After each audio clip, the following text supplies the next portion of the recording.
Good morning.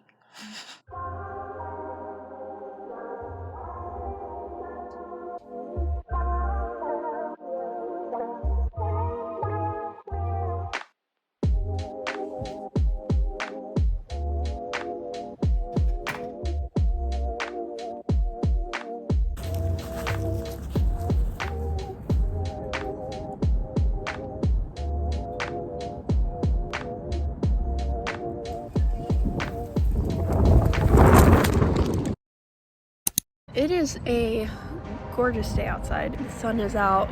Weather is pretty. I guess something that I want to talk about is society doesn't take advantage of beautiful days anymore. We are definitely in a time where we are not spending our days wisely. Yeah, there's the responsibilities of every day. We don't necessarily make time to enjoy nature in all of its beauty, and we don't take advantage of what it does for us mentally, emotionally, but then also nature is such a natural way to practice gratitude. I believe a huge reason why the corporate world is very negative is because they're not given that time to be outside, But then also, like, my generation especially, I remember growing up, the mindset was very rushed on growing old, being independent, being an adult, doing grown things. Looking at the start of my teenage years, now granted, I wasn't in a fantastic, encouraging, friendly environment, but looking back, I remember feeling a lot of that pressure to get rid of any ounce of childhood. You didn't really get to bask in that. Things like your imagination, you didn't get to appreciate that as long as you, generations before got to. Like the idea of playing became very taboo. And so I discarded those things that were resembling childhood.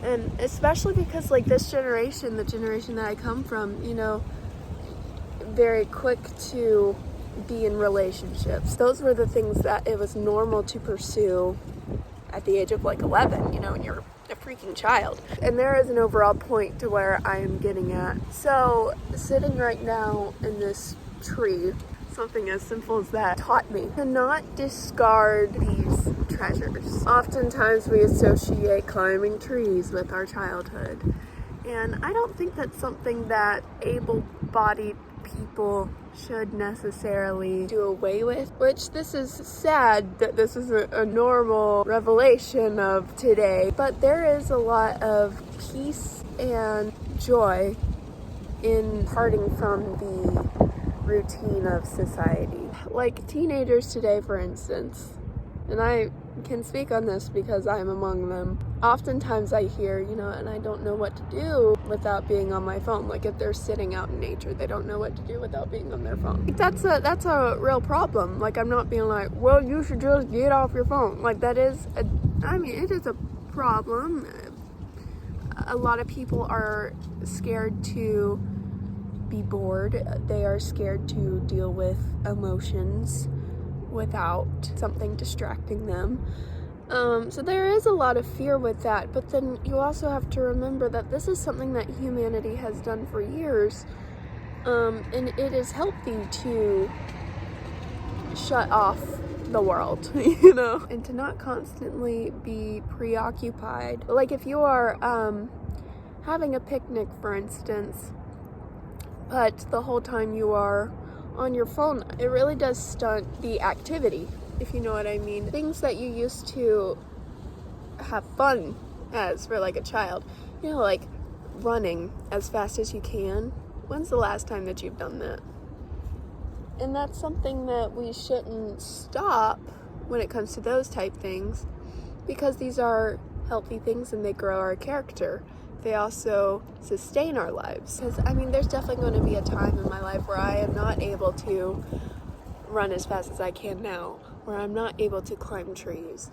And I think it also plants gratitude in what your body can do for you. And it creates that mindset of,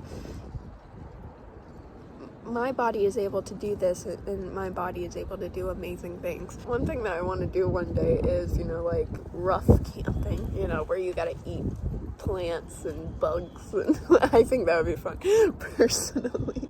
But I think that also establishes a good confidence in your body because it's able to survive those things. And like, for instance, our body is able to go a few days without food. Like, how amazing is that?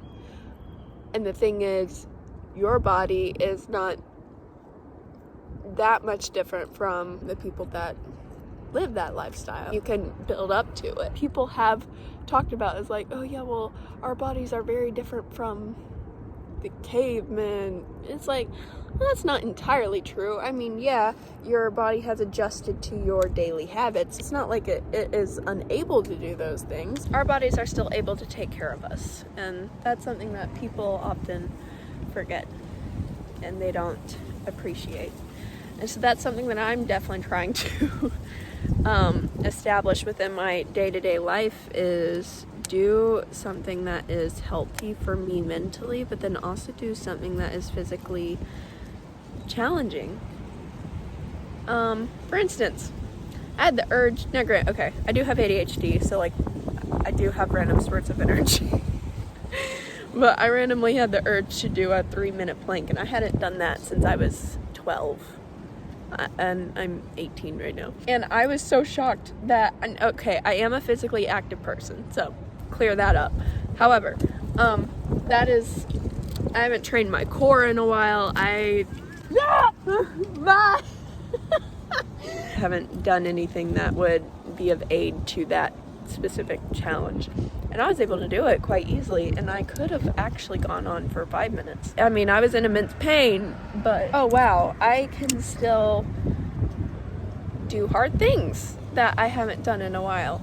And then I think that also benefits you emotionally. Like, when the things of life start to get quite taxing, I think it builds that iron mindset. It's like, okay, well, if my body is able to do this, then it like, it strengthens your mind. And science has proven that.